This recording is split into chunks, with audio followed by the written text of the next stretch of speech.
Okay, here we are. Thursdays, 11 a.m., QT Conversations, Qualified Tutors Answer to the Podcast. It's our open-ended group discussion on the big ideas in tutoring. And as you may know, I am slightly obsessed with study skills at the moment. And what study skills secretly is self-regulation and metacognition. It's the ability to organize our learning. And that's the key skill that all of our students need and that so many of them are struggling with, that's causing overwhelm, that's causing anxiety, and in some really triggering mental health issues that we know are on the rise right now. So our conversation today will be about our own skills in self-regulation and metacognition, because if we're not doing it, how can we teach it? So I'm going to be the prompter, and you, as always, are going to do the thinking. Are you with me? Yay. Hi, Claire. Do you know, genuinely this morning, I thought to myself, I've not seen Claire Talbot for ages. And then you popped up with your shocking joke, and I wasn't even sure. I mean, anyway, I'm very, very glad to see you. And how are your students doing? It was a wonderful joke. It It was a was a good joke. rotten joke. It's all in the delivery. Good. Yeah, students doing okay. Busy, but the feedback yesterday was okay on math paper 2, so we're ready for moving on. Fantastic. My 16-year-old stumbled into her history exam today. I think she was slightly complacent because she was in bed a little bit too long this morning. But she's like, no, do you know what? I'm not going to quote her on live on LinkedIn because that's not I don't have permission. But she's highly engaged in her studies right now, and she's enjoying the GCSEs, which is such a lovely feeling. So here we are talking about our own skills in reflecting on our learning and organizing out on our learning. You're going to take notes for a minute, and I'm going to give you some thinking time. These are the questions that I put into the QT community this morning. There are 3 questions. I'm going to give you a moment to think about it before we start. Are you ready? Great. Lorna, I will repeat them. So if you don't have a pen on the first one, don't worry. Okay. All right. Before I said I will repeat them, so don't Yeah, worry yeah, if you sure, don't yeah, have your yeah. pen just ready. Before a tutoring session, how do you plan? What do you think through in advance? How intentional is it? So Lorna, that first question was, before a tutoring session, how do you plan? What do you think through in advance? And how intentional is it? And of course, that word intentional is really our key word here. The second one is during the session. And we know that responding to changing needs inside the session is one of the things that makes tutoring. During the session, how do you monitor your own clarity and impact whilst you're tutoring? How do you monitor your own clarity and impact whilst you're tutoring? And finally, after the session, how do you reflect and adapt based on what happened? Or do you just move on? Julie Shandy Edwards, I'm going to copy those questions and put them in the chat for you because you just missed your opportunity to write them down. Anyone want to tell me why I wanted you to write them down rather than just give them to you in the chat in the first place? The writing process is all part of the thinking thing stuff. Yes, it Meta is. doodah.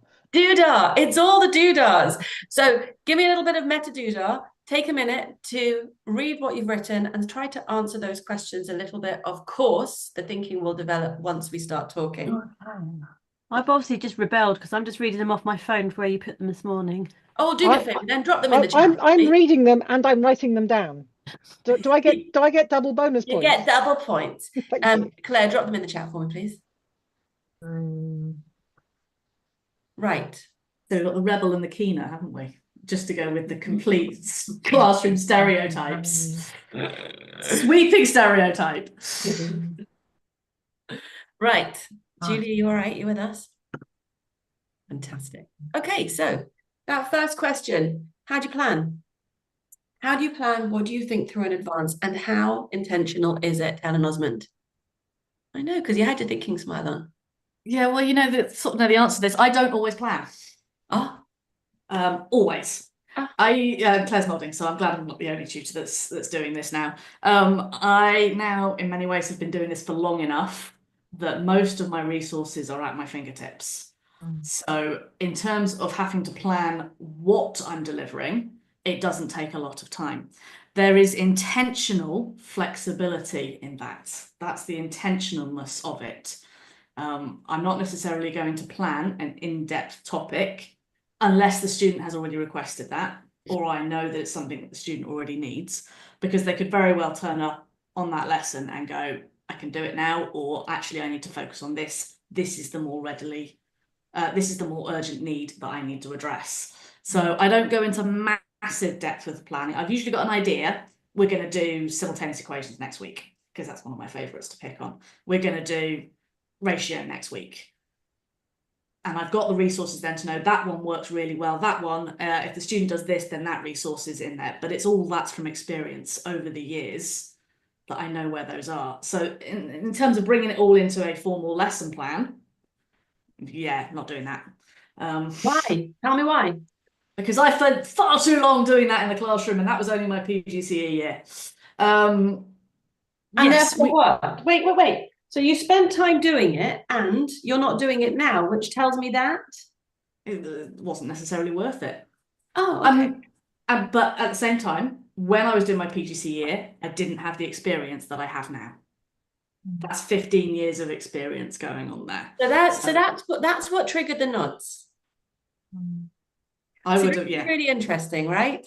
Everyone was listening, and the minute you said, I got 15 years of doing this under my belt, everyone was like, oh, no, I get it, right? So you don't spend 20 minutes planning, but you have spent 15 years doing so.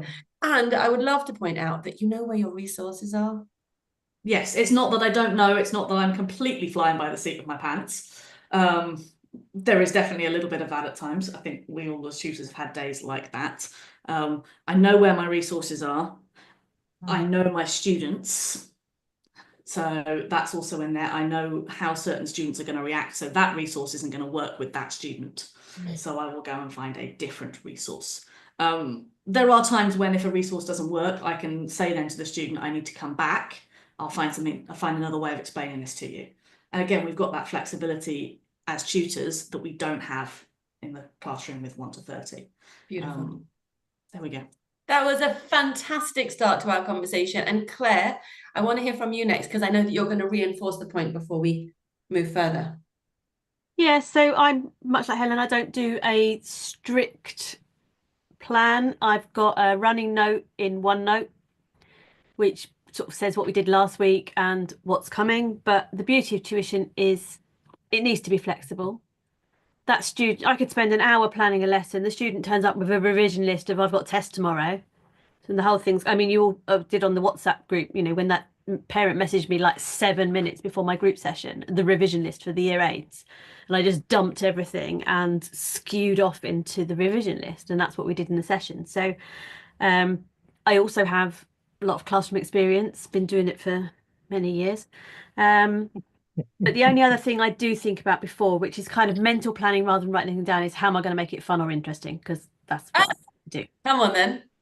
Well, I'll just maybe a quick Google of a game or an idea, or have a sit and look at my cupboard and like, right, what have I got that's gonna I did a lesson on surds the other day. Surds can be incredibly dull, but I made sure that I just mixed it up. We didn't have a worksheet, we didn't have a textbook. How are we going to generate the questions? And yeah, that's more what I will do. Mine's more sort of active thinking than writing anything down and keeping notes. I think that's so helpful, that active thinking. That really, really feels relevant to me. So, as you know, I've started with 4 new students at the moment. I'm working on study skills programs with them.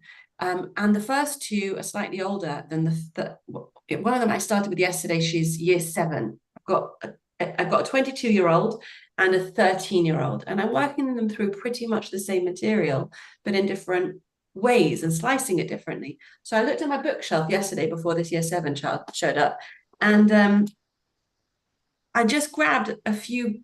I can't find the other one. I grabbed a few boxes of card games and I just had them here. So all of a sudden, I also grabbed a rubber duck, because it's always good to have a rubber duck. I had them here you know, to tease her, to think, well, you know, what's coming up here? And then, and it was literally just before the session, because I was like, this one's going to need me to slow down and make it fun. So the sparkle was there, and we spent the second half of the session doing that, but I'll talk about that with you in a moment. And I don't have 15 years of teaching study skills behind me, and that's become quite interesting also, to think about how to organize the thinking so that they can get where I need them to go. So Julie, are you ready? Okay, Dee. Same question before a session. Yeah.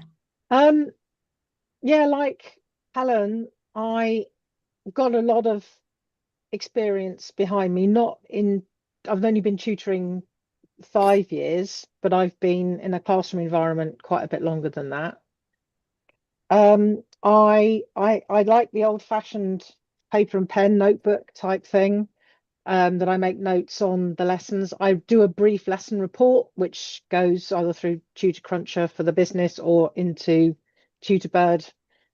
And I turn AI Companion on as well, and that produces a summary and even some action points. Sometimes it's completely useless. Other times it's actually really helpful because I've missed something. So I'll sometimes go back and have a look at that. But like Helen and Claire, on the days when I have done a lot of planning, they are almost invariably the days when the student turns up and says, I've got a test tomorrow, could we do this? Do you put them in the freezer for later, those lessons? Yeah. I will usually have an idea of how we're going to kick off. There'll always be a how are you catch up, how was the cricket match, riding lesson, etc., etc. And certainly in the early days with a student, I will use, I've got a lovely bank of, they're actually written by Key Stage 2, a primary teacher, they're daily maths puzzles. But I actually find that because they're touching on material that often the students haven't done for a while, that it's actually a really good revision even for them. So it's just a way of getting them thinking mathematically, or I'll chuck them a Corbett maths worksheet just to, get the maths brain kind of fueled up. Right. So you have a structure. You have a chat, warm up, main body. And it sounds to me like it's actually the main body that you're leaving loose so that you can be responsive. But you always have to pull, Jen, I'm so glad to see you. So you always pull on a thing, like a warm up. And then, sometimes you have that sort of uncanny alignment where it turns into the thing that you needed to work on anyway. Sometimes the warm up doesn't happen because there's a more pressing need elsewhere. Sometimes the warm up ends up being the whole lesson because they can't remember anything about circles, which happened yesterday. And I did a whole lesson on circle vocabulary because they could not, they'd done this. This was a year 8 student who hadn't done anything on circles since the beginning of year 8. Oh. And if any retrieval practice had taken place, it hadn't done its job. So we just played with circle stuff, and it was great. And were they happy? Well, we'll come back to that. Sorry, wrong question. Yep. Okay, that was the thing. That was really helpful because you coming from the same place that Helen and Claire, spoke about. And Helen said, I know where my stuff is. Claire said, I know my stuff, but I have to pull on something fun. And you said, there's a warm-up that you have to sort of have up your sleeve, and then the rest of it's loose. Lorna, are you ready? Yeah, I've been running my language business for 8.5 years. When I have like the Turkish people round, for example, teaching them English, they kind of they might message me something like, we want to focus on certain aspects, and then I'll think, oh right, okay, they want to do a podcast or they want to improve this or improve that. And then what I do is I'll do my research and get the podcast or get my materials, and then because they sometimes sometimes come around my house, and then we take it from there really. I think there's something, I think there's something specific about adult learners in what you're describing. Does that make sense to you? If you were working with children, would it be slightly different? I think so. Yeah, I think so. Yeah. Yeah. I mean, when I was in the primary schools, it was totally different. Yeah, as a teaching assistant. Yeah. Okay, that's really interesting. Thank you. Jenna, Sugitha, I'd love to hear from you. Julie, are you ready? I'm not going to leave you passive lurking. You know that. I was thinking that just Worked now. you I was so like, you hard last can't week. lurk when You you can't do lurk the round here. QT things, No. right? You just don't expect to get something done while you're doing it. Sorry, Careful, or I'll pin you, and then you'll know about it. I could just leave. I'm not going to. Good, So go. no formal planning with my lessons, but I'm kind of changing things around over the summer in that where I've got my year 9 group lessons planned and timetabled and recorded and structured, I'm aiming to move my one-to-ones into the same kind of thing so that I know what I'm doing. And then if they do turn up, as they invariably will, and go, but can we do whatever? Then I will be able, because I do now. At the moment, gosh, I'm waffling. Right. At the moment, I don't plan. I react to what my students want when they turn up. If they tell me what they want in advance, that's lovely. I've got time to find my resources. But if they don't, doesn't matter. They just have to wait. Well, I go, I can't find it. Why isn't it where it should be? But what I'm hoping to do, because I've now got the GCSE 50% resourced, is that I will be using that with my one-to-ones. So each week they will be doing the same work as my groups are doing, with a choice of how much homework they do or don't do. So that in theory, if I stick with what's going on, by the time they get to year 11, we will have covered everything. But with the flexibility that if they say, actually, I need to do something else today, we can do that too. And what do you do? Oh, so you say you'll do it too. So how are you going to do it as well? So because the group is already structured and planned and recorded, it's easy to just pick that up. If they want something that isn't part of that, then it's going to be what I'm doing already, which is, okay, we'll go with what I can lay my hands on and what I know where it is. I'm having this sort of worry, having this feeling, and I've already noticed it in what I'm planning as well.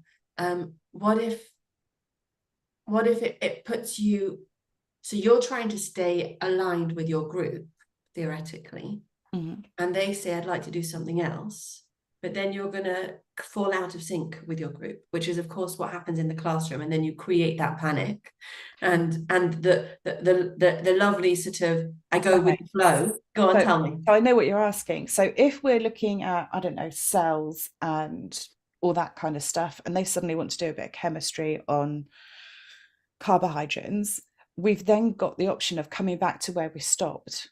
So we're not necessarily keeping up with where the group is, but we are following a structured pathway almost. I got it. I absolutely got it. Thank you so much for clarifying. Okay, Jenna.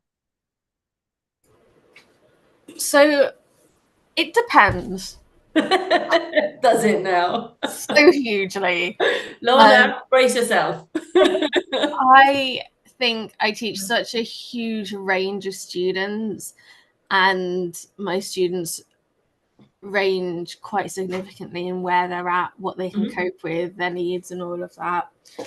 I think that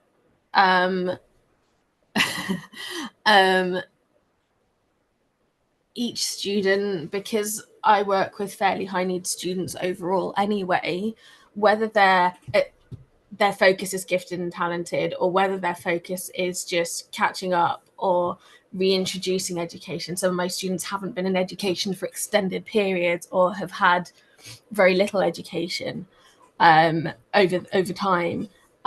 Whereas some are attending top boarding schools or top independent schools or grammar schools or in full-time mainstream school in some other way and are doing really well or need a challenge or just...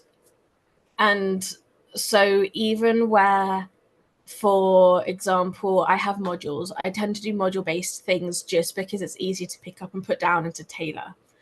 And it also depends who I'm teaching for, so how I've been hired and commissioned, as to how things... Yeah, absolutely. And I still very loosely use a similar sort of module version for my agency work and things like that, just because it really helps.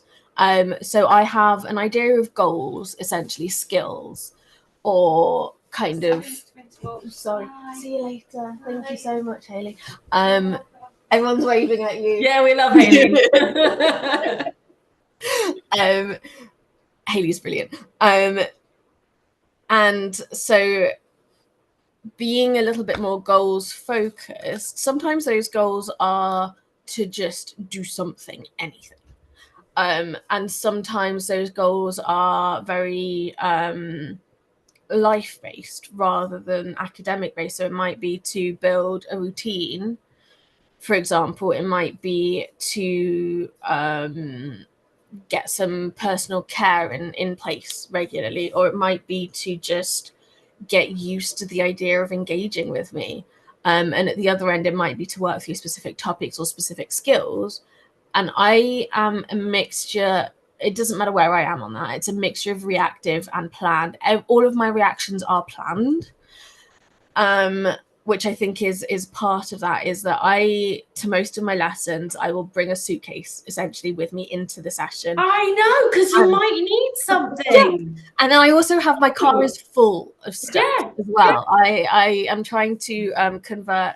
I haven't sourced my van yet, but my plan is to convert a van, a bit like a camper van, but into a portable classroom, just to make it a bit easier. I've got all the designs and everything. I've got space on my driveway. Hey! So I have so much stuff on me, and I know what kinds of things to put on, and I do cycle what's in my suitcase, in my loadout, and what's in my car, so that there's a variety of stuff. We don't end up having a young person who has the same needs or the same kind of challenge each time and ending up with just the same activities, because that gets repetitive. I tell you what I love. Well, firstly, I love the module idea, because then you've got a shape in your head, which really helps, right? But the other thing that I love, the idea of using resources as the starting point, is really interesting, because that's an early years approach. You know, I've shared with you the word before, provocation. So in early years, they'll put a thing down, they'll put out sand with animals in it, or they'll put shaving foam and letters. And those are the provocations. And then they wait to see what the child does with them. Would you notes and pay attention to that? Jenna, go on. Would you like to know a secret? Of course. Everyone always asks me how on earth I can teach so many subjects and for such an insanely wide age group, because I take 0 to adults. Because I use the early years approach. 100%. All ages, it works. You're a facilitator. Exactly. Yeah. And that skill is the same at every age. I love that insight. Thank you so much.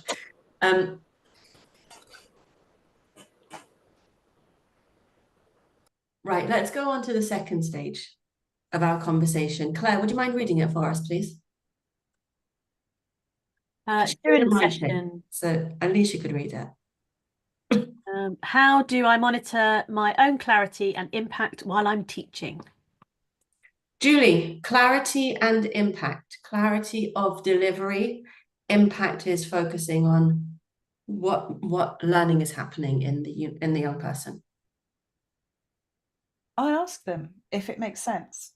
What didn't I explain properly? What questions has that brought up for you? Could you explain it back to me? Okay, so your questions just got more interesting, right? The first one was, does it make sense? Yeah, because sometimes I don't. Yeah, but do they know how to answer that question? Because teachers saying, does that make sense, is code for, please can we turn the page? So with me, it's more of a, when I've got a migraine, I can contradict myself. I can tell you the difference between black and white and then get them the wrong way round. Okay. Right. So I do have to check that what I said does actually make sense then. Or when you stumble over your words and then you try and put them right. I'm going to share this back with you. It's really helpful that you said when I have a migraine, because it's a really neutral reason to get stuff wrong. Yeah. We could easily say perimenopause in the same phrase. It's like, I don't get everything right. I can give you a reason for it, or I can just tell you I'm a human being. Either way, there's a co-creation here. I need the student to also answer for, am I making sense? Yeah. Go I on. think that's it. It's more a, am I making sense rather than does that make sense? Okay. Because sometimes I really don't. You've seen me already. So then I quite often will also ask, what bit didn't I explain properly, or what bit still doesn't make sense to you? What do you need me to explain further? And that's when it gets interesting, because they probably have a better grasp than I do. Well, they do if they do, but what if they don't? What if they don't know what they know and what they don't? Claire, I'm coming to you next, because I feel like your key stage 2 kids don't necessarily know whether or not they get it. No, so I mean, I've written down questions like Julie said. I've written observations, just watching them. And you know, are they understanding? Can they apply what we've just done? Are they sitting there because they don't want to say that they don't know? And sometimes I just say, tell me what's going on there. Tell me what happens next, and where did that number come from?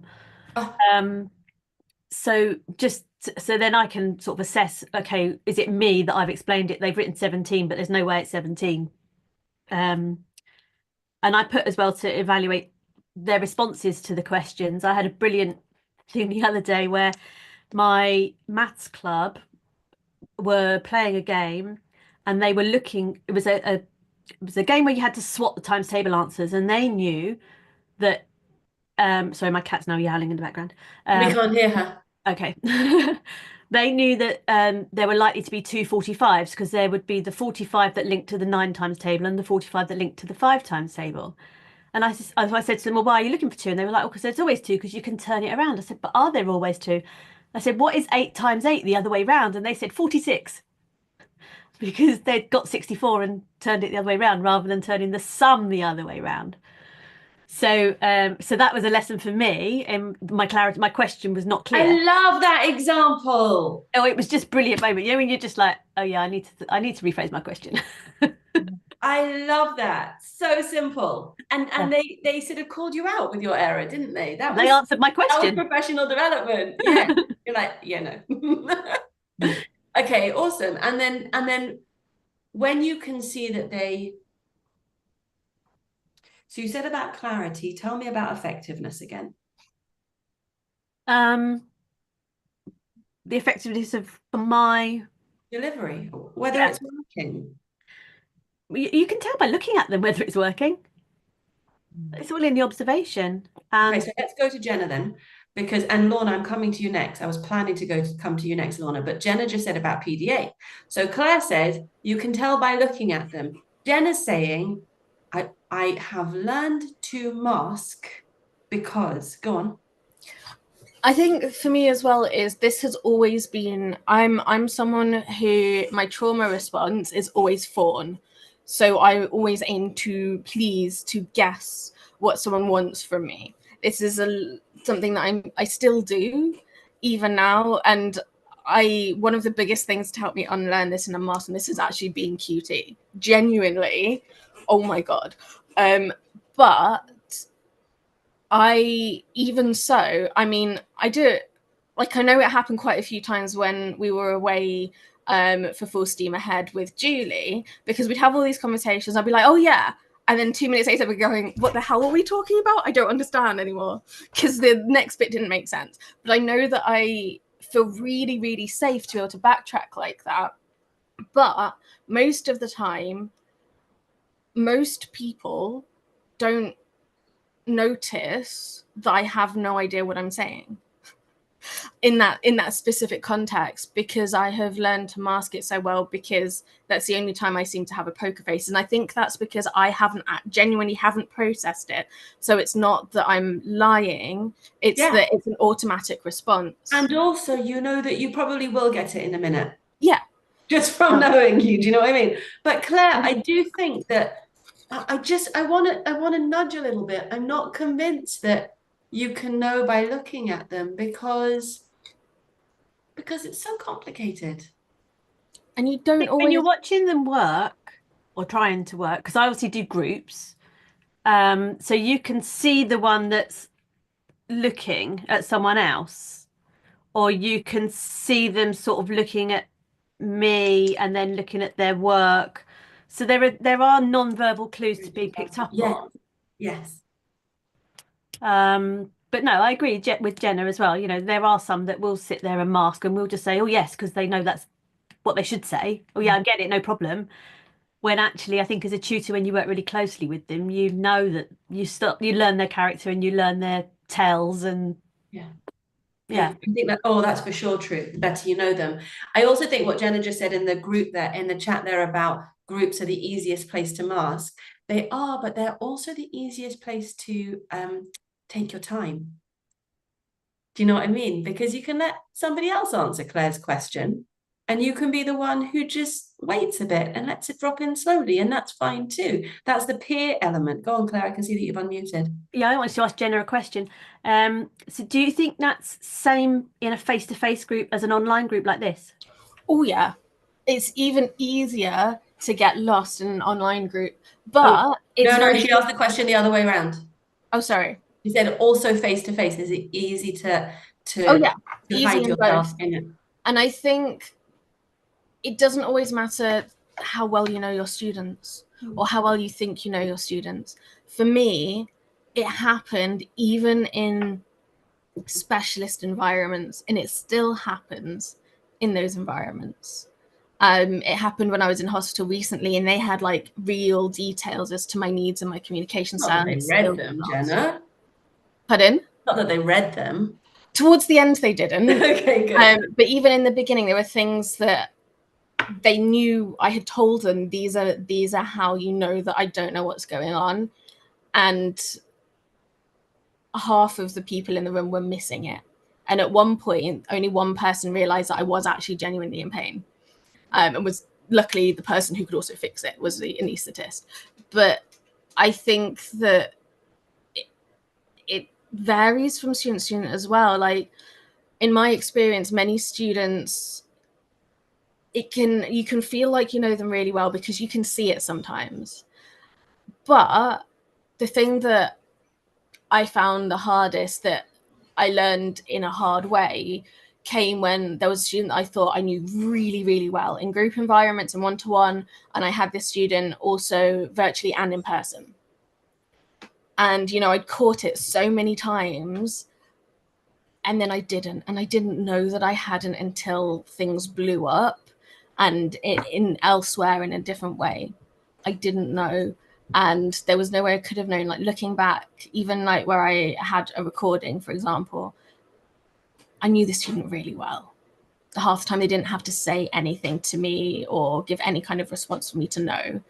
And yet I missed it really fundamentally at another time, because I think this has been really, really helpful. Sorry, I'm cutting you off. I think it's been really helpful because we've said questions are useful, but as Helen said in the chat, not closed questions. I have a really bad tendency, you'd be surprised to hear. I do tend to ask closed questions to students, and it's so inefficient. And you think you're just getting on with the next thing, but actually you didn't find anything out. You just found out whether or not they're trying to comply. And then, as Claire said, visual and non-verbal cues, watching them and knowing what those things mean. Lorna, I think it's interesting that it's probably different in languages. I have a good friend who's an MFL tutor, modern foreign languages tutor, and he tells me you can just get them to talk and then you'll know. So tell me, what does it look like when you're checking whether or not you're clear and whether or not they're making progress in the context of language tuition? Right. It is very difficult because at the moment I've got a Spanish speaker from Ecuador, and she's only level 1 English, which in my eyes is not fluency whatsoever at all. And we've got this barrier. I mean, I've only got sort of get by Spanish, and she's got get by English. And it's a bit like, you know, I kind of say to her, what do you think then, Rosa? And she's like, I can see in her brain she doesn't understand what I'm talking about. So then I have to go to layman's terms. Like you and me, we would speak fluently, wouldn't we? Yeah. Then we bring it down to layman's terms, and I put things in basic English, and then I can see the cogs going like that, and then she's like, "Oh, I know what you mean now, Lorna." Go back to I could see the Yeah. cogs going like that. Sorry. When you said you could see her cogs going in her mind, yeah. We in this room are all mind readers. That's the job. We're mind readers. Yeah. What we're doing in this conversation is unpacking how we're reading her mind. So how could you see that she was getting where you needed her to go? It's just a change in her facial expression and her verbal, responses, really, and then I'll say to her, "Ah, so you know what I mean now, Rosa." I know what you mean, like this, And can she explain it back to you if you wanted her to? Yeah, I do Or lot of use it in a repetition phrase, use it sometimes. in, Yeah, I do repetition, yeah. And sometimes I'll write things down because she failed her English reading test, and we've got to work on that. It's not the Did you verbals are know- right, but it's just the reading. Did you know she was going to fail? Yes. So that's important, right? Because if you hadn't known she was going to fail, then that would have been a lacking in you. But now this is you planning forward and saying what's going to be, how am I going to help her pass next time? Yeah, I mean, I do more business English with her really because she's a single parent and used to be married to an Englishman, and she's got a 4-year-old Martin boy, and we do a lot of like dealing with the bills and ringing up the council and things like that really. So do you see her life getting better because of your input? Do you Oh see yeah, definitely, her yeah. do things Yeah, like yeah. bills? It's ever so funny because she does. This is to make you laugh. She's very much into her plants, and I said, "Do you know what we call people like you in England that are good at gardening?" I don't know. No. Green fingers. You've got green fingers. It's just a saying, Rosa. And she goes, "Oh." You can see she's put it in her mind. She's I like, like the impressions. Really, really nice. Dee, are you ready? How do you know? How do you know you're being clear? How do you know you're being effective? And more important, how do you know if you're not? I'm I'm echoing a lot of what's been said. My key question to a student is, what questions do you have? Not do you have any questions, but what questions do you have? And I have a couple of students who have surprised me by where their questioning has gone. And I know then that they are getting it, and that I can now push them on a little bit further because they've spotted something or a connection, and sometimes they will ask me back a what if question. What if we did this? Which is absolutely fantastic. Doesn't happen as often as I would like, and I wish my higher attaining year 10 student would do it, but he won't. He just kind of, and it is about watching I'm going to them. set you a challenge with that, don't you? Get that high achieving year 10 thinking at that level. I'm getting there with him. I'm getting there How do you with know? him. Because every now and again there will be a spark there, but he's frustrating because he isn't finding the maths particularly difficult, and so he just kind of sits back and gets on with it. So he's not looking for the what if we did this? How does that relate to that? But every now and again, it's starting to happen. Whether that's because of me, whether that's because of the way that he's developing himself, and I don't know. It's maturity as well, isn't it? Quite possibly. And I've been working with him for 2.5 years now, I think. So you know, it is lovely to see those changes happen. What was the other question? Clear and effective. How do you know when you're not being clear? And I'm happy that you're hesitating, because they won't always tell you. No, and I can't rely on them being able to No, tell me. You can't. It's Because not most of the time they can't actually explain to me what they've been doing in their maths lessons in school. It's yes. you know, it's so I'm having to reassure myself by hoping they're going to work through enough independently through a session, and the questions are different enough, and there's enough challenge there to see whether they've got the underpinning skills and knowledge that I wanted them to have, and how they're managing to extend that. And sometimes a session I don't get that opportunity, because we've had to spend so much time making sure that they're understanding what's going on, that I don't get enough evidence that things have changed, that they're now getting it. And so we will definitely come back to that in the next session. And I had a classic case of that. Are you getting evidence that they're not getting it? Yes. Okay. Yes. But even if I think they've got it, there will always be some retrieval practice coming in the next session. I had a student this week who I hadn't seen for 2 weeks, and they had definitely got it 2 weeks ago, and this week they hadn't got it. Oh, it fell out. It did. I know. We did an awful lot of of blowing dust. Yeah, we did an awful lot of blowing dust and cobwebs off stuff, or just hauling it back on the shelf, or both. Very lovely. And honestly, there's something lovely about those metaphors for thinking, isn't there? Dust and cobwebs, and it fell out and all of that, because you give them a visual for the learning, which is so abstract. And I really want to stick with mind reading. We've only got 12 minutes left, but I haven't heard from Helen, and then we're going to come to the reflective practice. So Helen, just tell me about how you know. Show me about your mind reading skills. Teach us how you do it. That pose, I'm on the non-verbal, but I can tell you if a child does that, they're thinking, but they might not have understood. So in terms of my mind reading skills, I'm in the watching for the non-verbal cues a lot of the time. Again, I've built those relationships with my students. I can tell on their faces when they haven't understood me. Sometimes my question then is, it's not always. Sometimes the question then is, where did I lose you?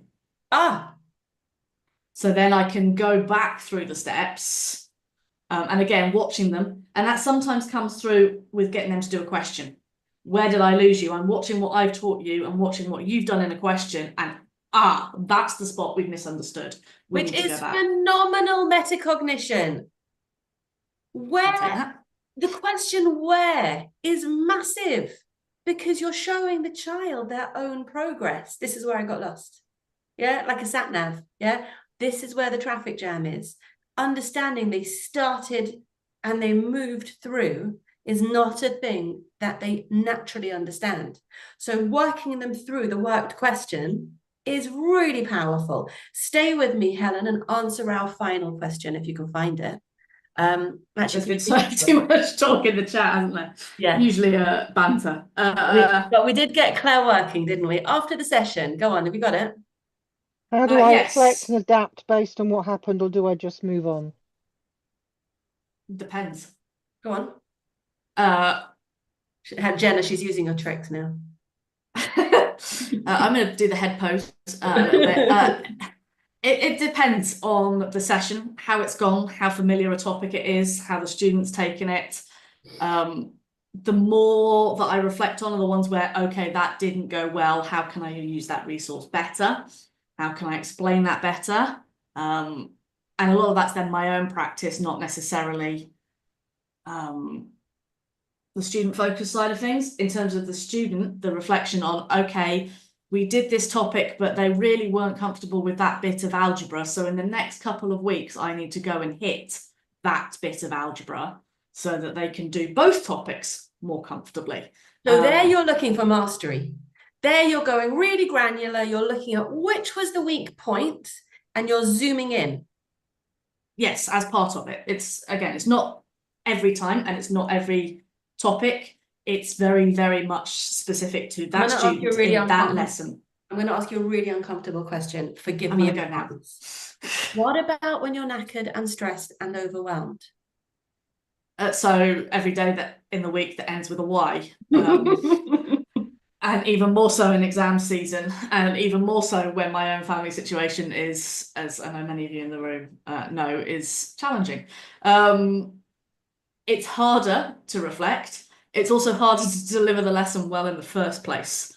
So it's something to reflect on as I do it. Okay, next time I need to be not so tired when I teach this topic, and be willing to push it. And most students are going to be happy with that. And I have done it in the past. I am not in a place to be able to teach this topic to you today. Let's do it next week instead. That's it. And brave, brave, brave. Particularly with the yucky topics and the ones that students find hard. I need to be in a fit state to teach this. You need to be in a fit state to learn it. Again, that's an observation as we go into the lesson, that if I am observing that they are not in a fit state to learn, whatever it is, okay, we'll come back to this next time. We'll come back to it another time when you haven't just had biology in the morning, for example, or whatever it is that's been going on that day. Some students won't be affected in the same way. Some will, just as much as we get different levels of stress at different times. And sometimes we do know what the triggers are and sometimes we don't. But usually children. Well, thank you for tackling that question, because it was really, really helpful and honest and vulnerable. We are professionals, we are humans, we are doing our best. The worst thing we can do is pretend that we can do. No. Don't know. Not finishing that sentence. Don't want to overstate things. Let's just say this last bit. Everybody's going to give me a minute and we're going to say, how do I reflect and adapt based on what happened? Or do I just move on? Dee. Writing a brief lesson report's helpful. Reviewing the AI companion meeting summary is really helpful. And if I've had a really, really bad experience because either I wasn't in the right place or the student wasn't in the right place or I didn't use the right resource, then I have a community of like-minded maths tutors where I will go and say, help. And they do. And they will reassure you. And they'll answer the technical questions and they'll reassure you about your practice, and off you go again. Bounce, live another day. There's resilience, yeah, in that supportive space. So chuffed. Lorna. Well, you know, afterwards, I'm thinking, I'm looking at what they've done and then how the lesson went. I've taken some notes, I should think, and then I would probably put it up like the lady said, Dee, in the tutor cruncher, and then I think to myself, well, what didn't work and what did work, and that's how I'm going to move on with it all. Lovely, thank you. Julie?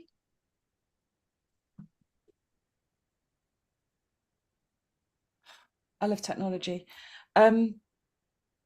Looking at the AI notes is a big thing to help you. Also helps me when what I read in the notes isn't what I felt. I know you've experienced this where I've told you, like, well, my notes tell me we did this, but actually I thought it was this.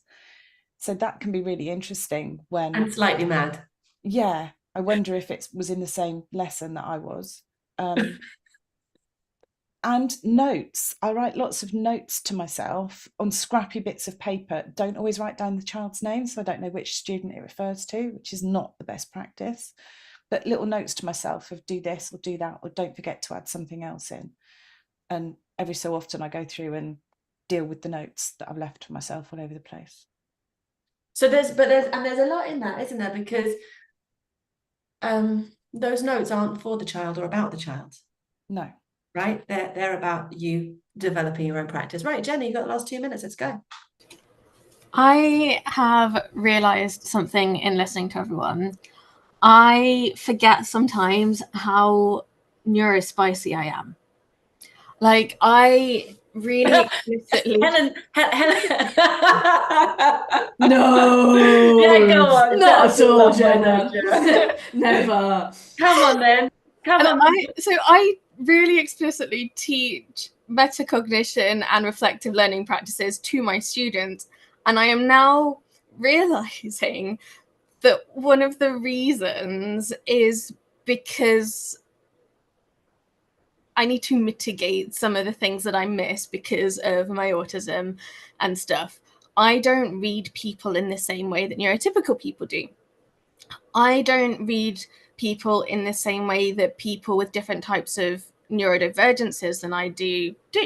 So in a lot of ways, my autism is quite classical in my struggles with reading people. And I have taken loads of lessons. I have gone and studied psychology in an attempt to learn how to read people, but I'm still really bad at it. And so I am really honest with my students about that. And sometimes it's helpful to, as a teaching aid, to go, hey, so I'm very autistic and I'm struggling in this moment to read things. Can you tell me? Wow. What can you tell me? Wow. And sometimes I use it as a tool. Sometimes I genuinely don't know. And sometimes I'm just checking. But hearing how people do things, and to a lot of the things that everyone is saying sound really quite natural and stuff. And I'm just reminded how specifically I have to build my toolbox in order to balance that. Even though a lot of the young people I work with have similar neurodivergencies to me, it doesn't always work. Sometimes it clashes, or sometimes it's just different enough, or it makes it even harder to read each other. But I think that's my main takeaway from today, is to really appreciate that, and to kind of have that reassurance that actually the things that you guys are picking up on, a lot of the things I have explicitly got in my toolbox to help me. So peaks and troughs. Absolutely fantastic. And what a lovely place to finish. Actually, I'm actually gonna, could you read out this last comment that you did, the long one here? I reckon that these conversations, would you mind? Yeah. So I reckon that the conversations and reflections that we're having now make a huge, difference to the efficacy and seeing these things, as well as the fact that we're here because we're all generally pretty good at it in the first place, and we're invested in it. And we can never know someone completely, even if you live with them and do everything with them 24/7 for years, like a partner or something. But we can still do a damn good job in our settings with all of the things that we're talking about. Thank you so much. We do a good job in this room. And what we're doing by making this thinking explicit is we're doing the teacher development for ourselves, but also we are modeling best practice for anybody who's listening. And so we have that opportunity to think about how we plan, how we moderate our learning, and how we reflect on it afterward, on our tutoring, and how we reflect on it afterwards. And that is not only in service of our own students, is actually in service of other people's students as well, which is really rather awesome. We are developing thinking together, and it feels fresh and it feels exciting, and it's certainly improving my practice, and I hope it's improving yours. Have a wonderful wet weekend. My garden is very happy right now. It is getting thoroughly watered. And I will see you guys again next week. All the best. Thanks, Lorna. Thanks, Thanks, everyone. Helen. Thanks, Julie. Thanks, Jenna. Bye. Bye.